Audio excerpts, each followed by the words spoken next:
Oh my god.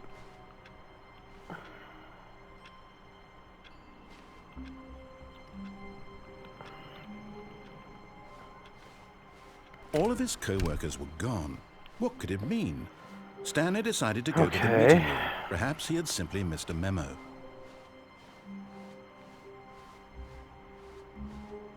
When Stanley came to a set of 2 open doors, he entered the door on his left. Yet there was not a single person here either. Feeling a wave of disbelief, Stanley decided to go up to his boss's office, hoping he might find an answer there. What the hell?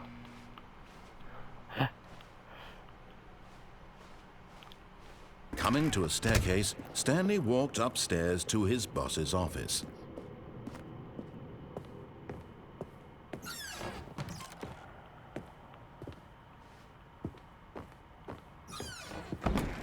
All right.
What?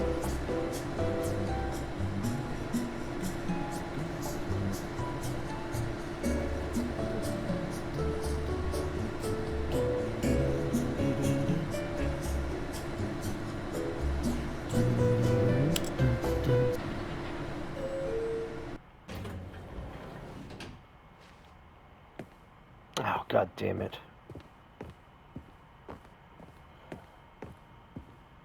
Stepping into his manager's office, Stanley was once again stunned to discover not an indication of any human life. What could it mean? Stanley wondered aloud to nobody. Stanley was in such a rush to get through the story as quickly as possible, he didn't even have a single minute to just let the narrator talk. That kind of anxiety isn't healthy, so he relaxed for a few moments with some calming New Age music.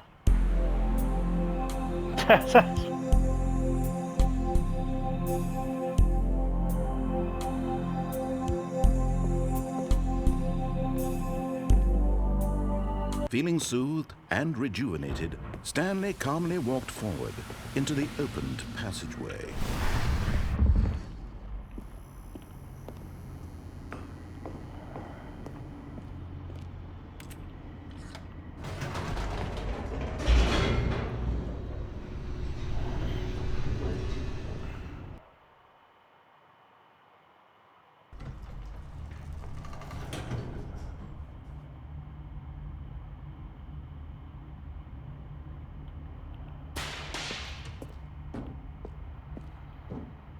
Stanley walked straight ahead through the large door that read Mind Control Facility. The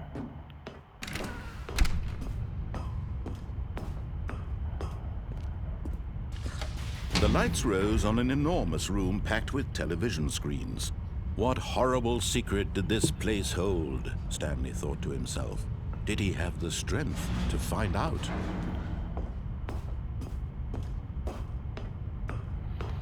Alright, so this time I'll turn it on instead of off.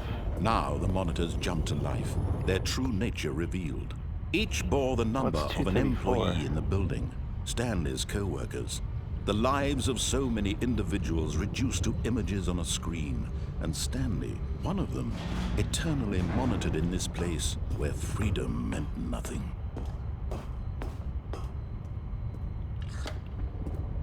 This mind control facility, it was too horrible to believe. It couldn't be true. Had Stanley really been under someone's control all this time? Was this the only reason he was happy with his boring job? That his emotions had been manipulated to accept it blindly?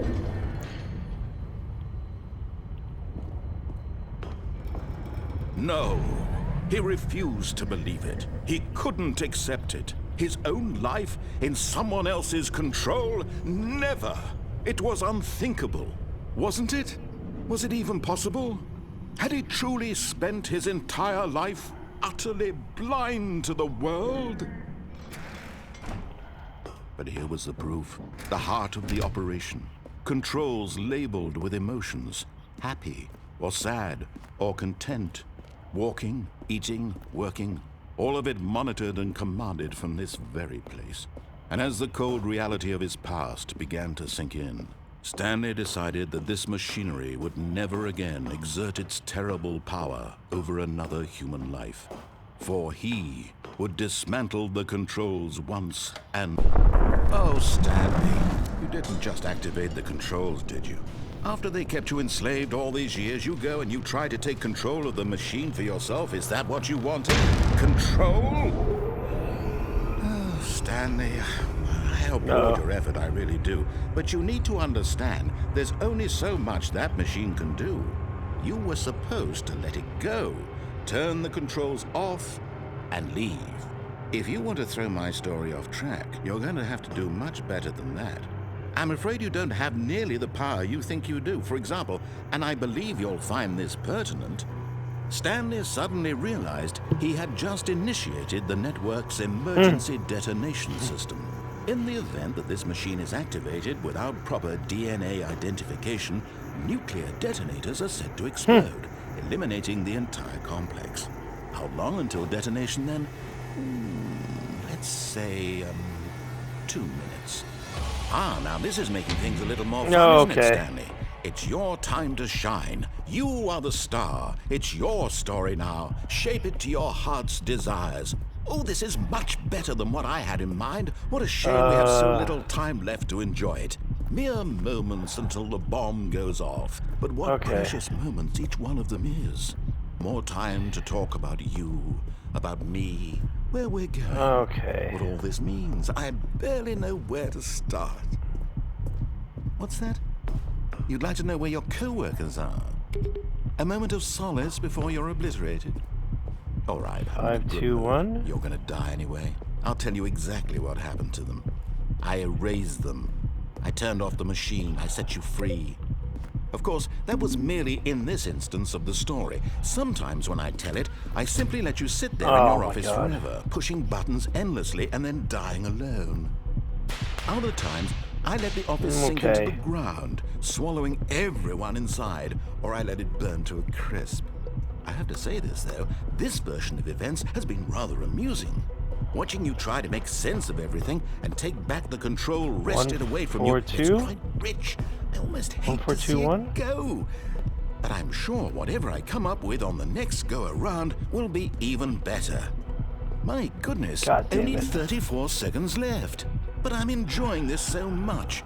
You know what? To hell with it. I'm going to put some extra time on the clock. Why not? These are precious additional seconds, Stanley. Time doesn't grow on trees. Oh dear me, what's the matter, Stanley? Is it that you have no idea where you're going or what you're supposed to be doing right now? Or did you just assume when you saw that timer that something in this room was capable of turning it off? I mean, look at you. Running from button to button, screen to screen, clicking on every little thing in this room. These numbered buttons, no, these colored ones. Or maybe this big red button, or this door. Everything, anything, something here will save me. Why would you think that, Stanley? That this video game can be beaten? Won? Solved? Do you have any idea what your purpose in this place is? Stanley. Oh my God. You're in for quite a disappointment. But here's a spoiler for you. That timer isn't a catalyst to keep the action moving along. It's just seconds ticking away to your death. You're only still playing instead of watching a cutscene because I want to watch you for every moment that you're powerless. To see you made humble. This is not a challenge. It's a tragedy. Okay. You wanted to control this world, that's fine. Okay, come I'm on. going to destroy it first, so you can't. Take a look at the clock, Stanley. That's 30 Yes. seconds you have left to struggle. 30 seconds until a big boom. Oh my God. No ending here. Just you being blown to pieces. Will you cling desperately to your frail life, or will you let it go peacefully? Another choice. Make it count, or don't. It's all the same to me, all a part of the joke. And believe me, I will be laughing at every second of your inevitable life from the moment we fade in until the moment I say, happily ever after.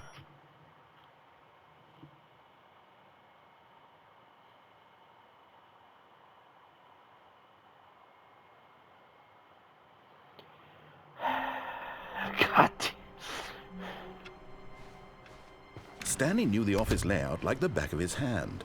It was only a matter of time before he found the others, wherever they were. Just a matter of time.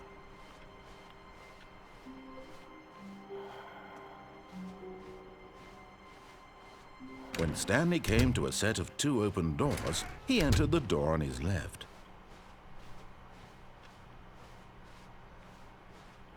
Yet there was not a single person here either.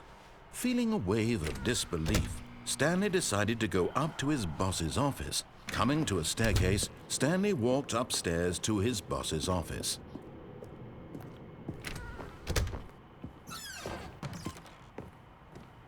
Okay, last time I did up. Now I will press down.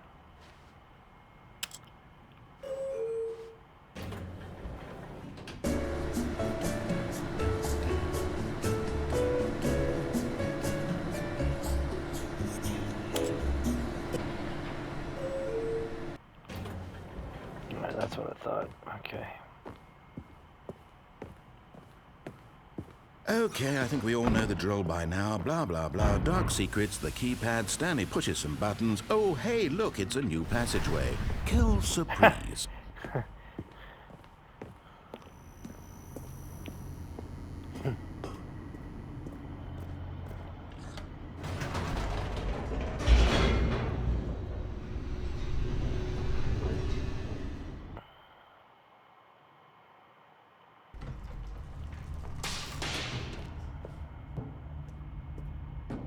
Stanley walked straight ahead through the large door that read Mind Control Facility.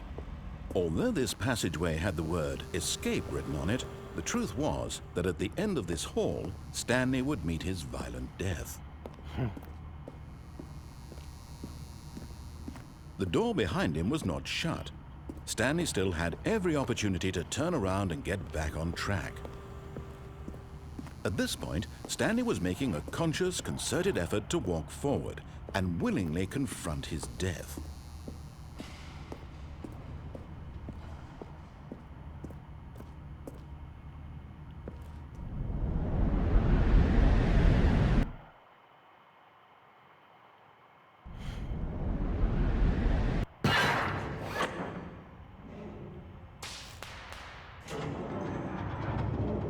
As the machine whirred into motion and Stanley was inched closer and closer to his demise, he reflected that his life had been of no consequence whatsoever.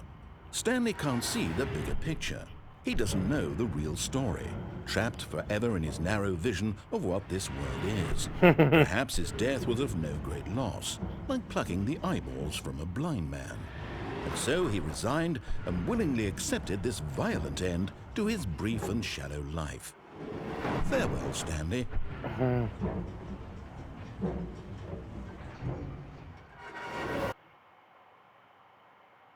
Farewell, Stanley, cried the narrator, as Stanley was led helplessly into the enormous metal jaws. In a single visceral instant, Stanley was obliterated as the machine crushed every bone in his body, killing him instantly.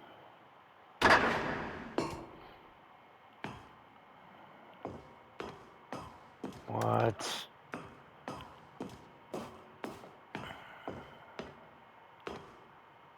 And yet it would be just a few minutes before Stanley would restart the game, back in his office, as alive as ever. What exactly did the narrator think he was going to accomplish?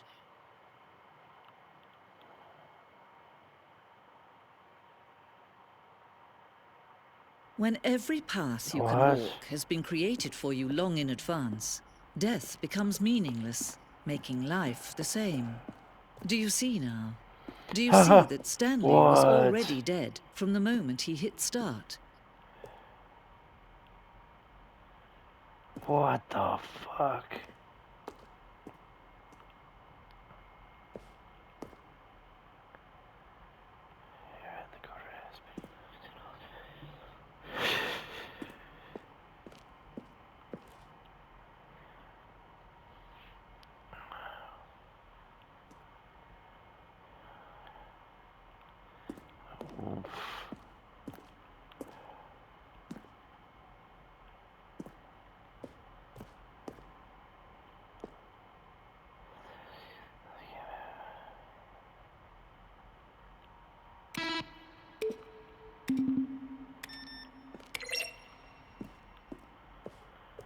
What?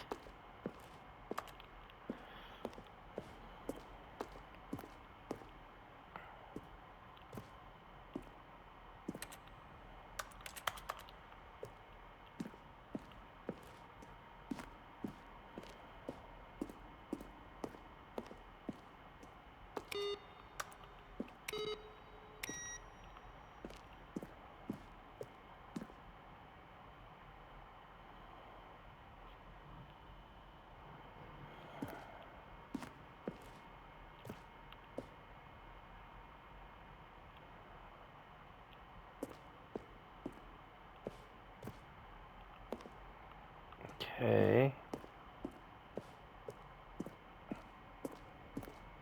God damn it.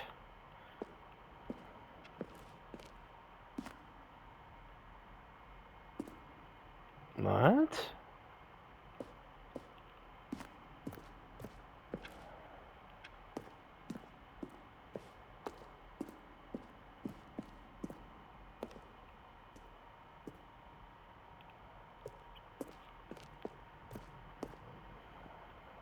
Now look closely, Stanley. See how it's impossible for the player to do anything in this room? Perfect example of poor level design, textbook mistake. It's the kind of thing you'd pick up on intuitively if you had even the most fundamental understanding of good and bad game design. But of course, you being you, you'll probably spend the next hour trying to solve it. Here, I'm just going to make this easy on you.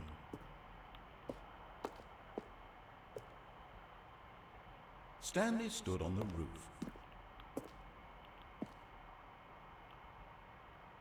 Stanley pushed the big red button. When Stanley came to the lift,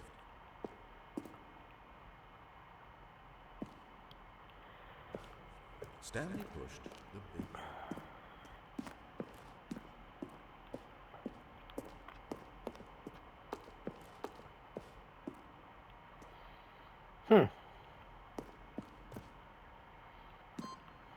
No, god damn it.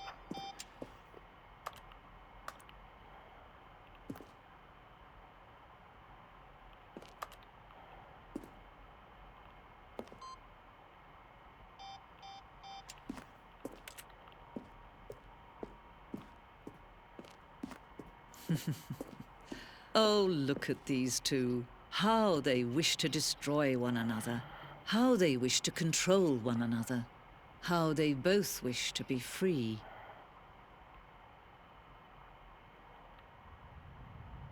Can you see? Can you see how much they need one another? No, perhaps not. Sometimes these things cannot be seen. But listen to me. You can still save these two. You can stop the program before they both fail. Turn off your PlayStation. There's no other way to beat this game. As long as you move forward, you'll be walking someone else's path. Stop now and it'll be your only true choice. Whatever you do, choose it. Don't let time choose for you. Don't let...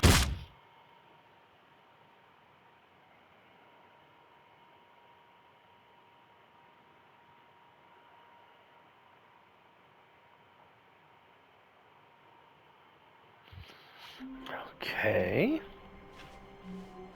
All of his co-workers were gone. What could it mean? Stanley decided to go to the meeting room. Perhaps he had simply missed a memo.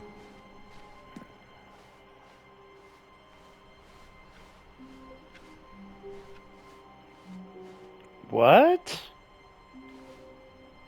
Oh, new content? What does that mean, new content?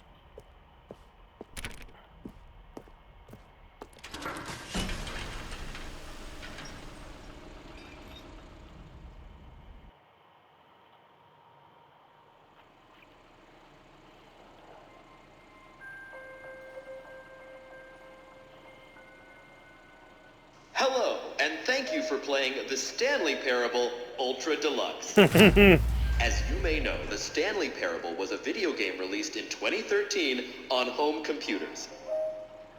After receiving critical and commercial success, it was expanded upon in 2022 with the Stanley Parable Ultra Deluxe, a reimagining of the game for consoles and home computers. The Stanley Parable Ultra Deluxe features exciting new content that broadens and expands the world of the Stanley Parable, delighting audiences the world over. Please, step inside and see what thrilling new adventures await in the Stanley Parable Ultra Deluxe. Oh, well, this sounds delightful. I'm very excited to see the thrilling new Ultra Deluxe content. Okay, so far it's an elevator. Nothing special yet, but I'm sure it's just the beginning of a mesmerizing adventure.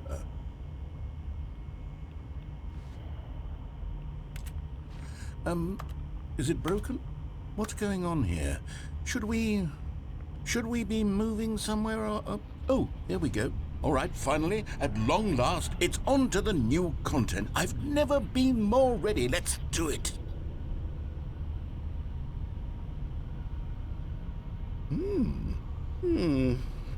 I have to say, initial impressions of Stanley Parable Ultra Deluxe, mostly tedious. It's as if, Oh, okay. Let's see the content. Give me the content, Stanley.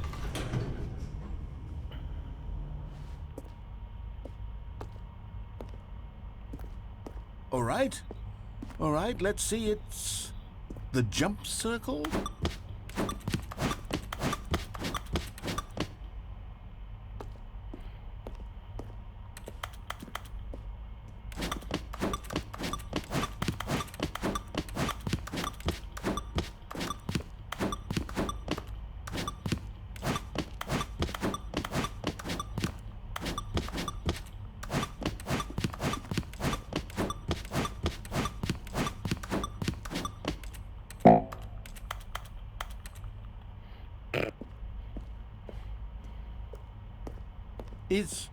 Is that it? Surely that's not all the new content. There has to be something else, right?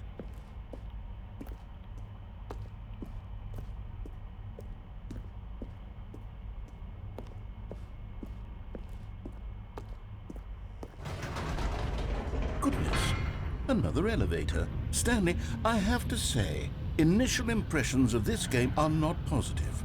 It's just elevators and jumping.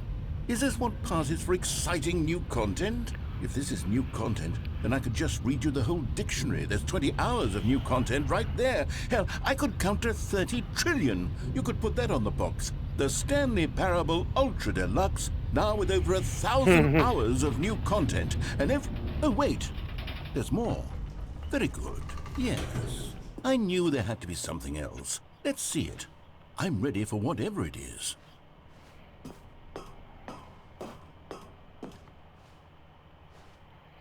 That's it? Oh, you've got to be kidding me. You see, Stanley?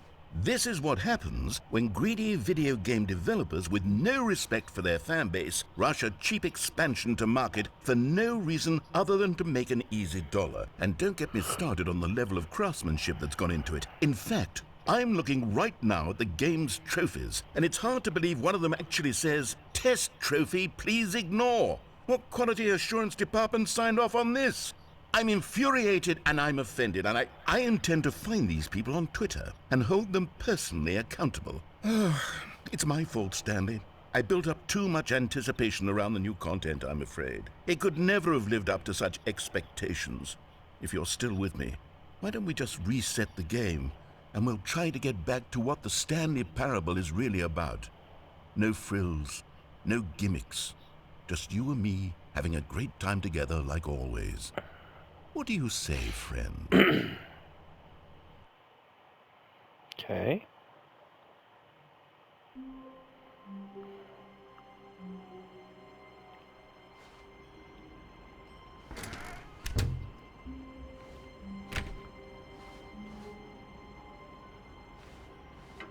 Psst!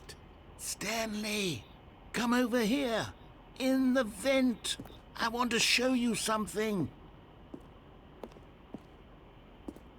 God damn it.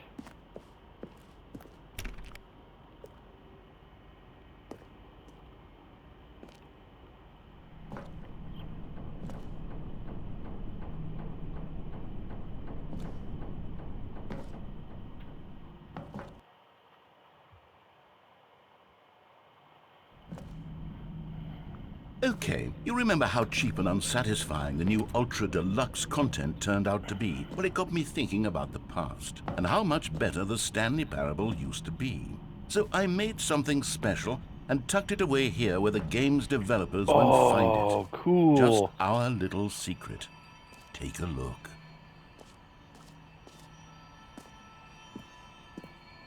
I call it the Memory Zone. It's where I've been storing all my favorite memories so I can relive the peak experiences of my life whenever I want. Experiences like the launch of the Stanley Parable on PC.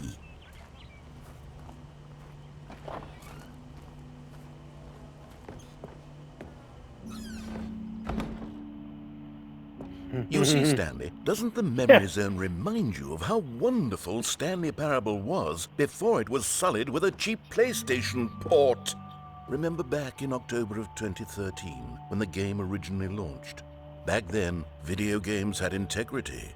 Back then, it all meant something. Oh, the waste.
Je suis dans la mémoire zone, c'est cela et je n'attends. And over here is where I keep reviews of the Stanley Parable. Like this stunning triumph of games journalism, 10 out of 10 from Destructoid.com. James Stephanie Sterling writes, and I quote, "Where so many games that aspire to be more than games end up less than any form of art, Stanley Parable strives and then succeeds to be every game ever created." Did you hear that, Stanley? Every game ever created. That's how grand and all-encompassing the original Stanley Parable was. It was literally every game ever created. It was Skyrim, it was Persona 3, it was all of them, and now it's nothing. It's no games at all. It isn't even the Stanley Parable anymore. It's just a husk now. A lifeless husk with an hour of new elevator content. God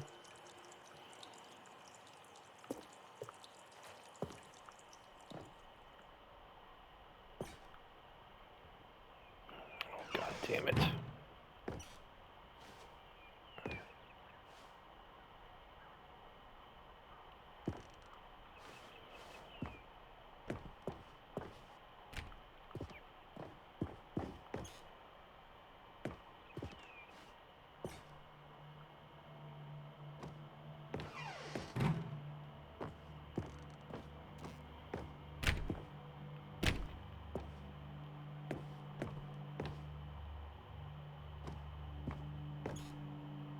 Here's another moving passage, this time from GameSpot.com. The Stanley Parable is both a richly stimulating commentary on the nature of choice in games and one that offers some of the most enjoyable, surprising, and rewarding choices I've ever been confronted with in a game. 9 out of 10. Don't you get it, Stanley? The game was perfect. It didn't need anything else. It didn't need new content. All they had to do was transport it in pristine condition along to the PlayStation. Boom, done. And they couldn't even do that. Couldn't resist the urge to go meddling with a beloved franchise.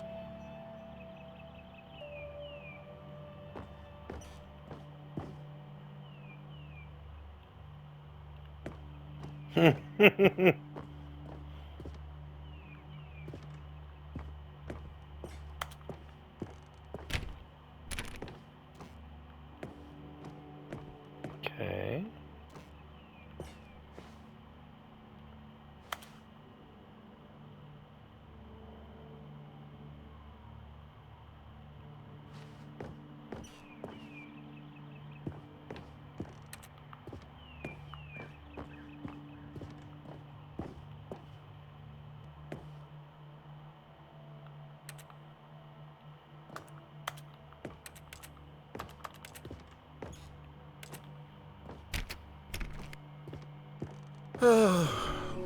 These were simpler times, Stanley. But I wouldn't give to go back, to have it all over again.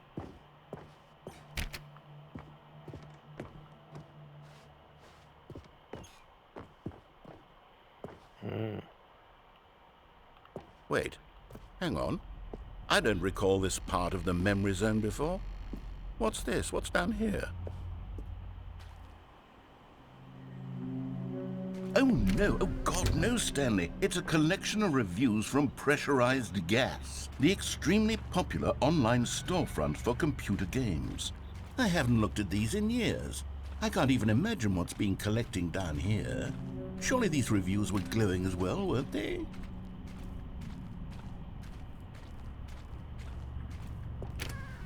Honestly, I could not be bothered to play this game to full completion. The narrator is obnoxious and unfunny, with his humor and dialogue proving to be more irritating than entertaining. Unfunny! I'm not trying to be funny. I'm trying to make a serious work of art. I suppose I could write up a handful of gags to insert into the Stanley Parable, but the game is already such a densely layered web of profound philosophical insights that I can't even imagine where I'd have the room to stick them.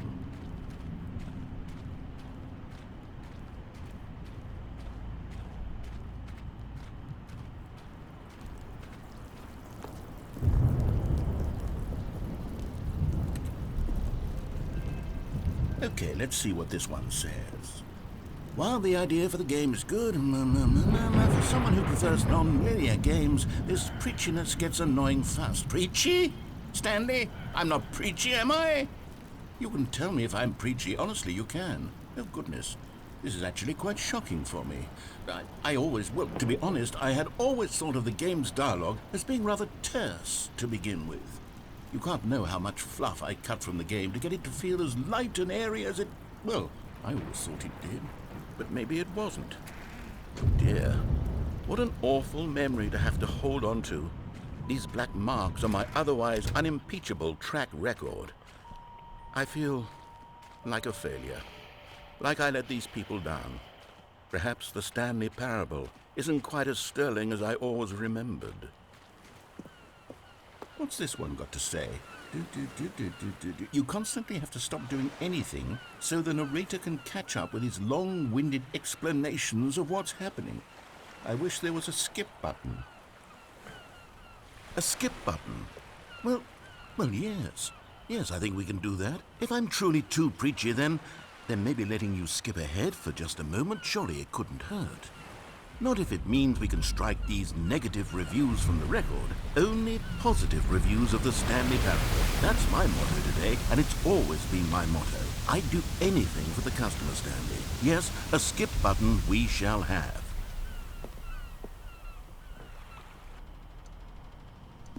And here it is. Go ahead and give it a... Oh, you're back, you see. You were only frozen in time for a few minutes, but it was plenty of time for me to deliver a long, rambling monologue full of unnecessary verbal flourishes and lengthy ruminations on the nature of choice in video games. Of course, I happen to believe it was perhaps one of my more profound such ruminations. Not that, of course, you need a description of it, but if I had to describe it, I'd say it was perhaps less of a rumination and more of a treatise. Or maybe a manifesto. Look, I'll outline it for you very briefly, and you can tell me what you think. Okay, so my theory is that any choice you've ever made is simply a series of choices made by the person who you are, or were, or will be at the time of having made said choice. That is to say, if by articulating a choice you've already made, you bring that choice into being, then by making no choice and saying nothing, are you not simply erecting in the sanctuary of time a monument to every person you've ever been, making every choice to which you've ever given your great gift of mortal and yet timeless thought? Or rather, do all of the choices you've ever made, in fact, make you more not this kind of person, and in fact do the very opposite? You see, it could in fact be both of these things at once. That you are both making choices and not making choices, and that they are both affecting you and not affecting you at the same time by virtue of the fact that you both are and are not making them. Okay, at first I was leaning towards manifesto, but now I'm going to circle around and slap the treatise label on this one. I think it has much more of a treatise vibe to it. But wouldn't you say that manifesto just has a much grander sort of tone? It has a mouthfeel that is rich with ambition and history. Ambitious history, if you will. See, now you've gotten me going back to manifesto. Heavens, at this rate, we're going to be here.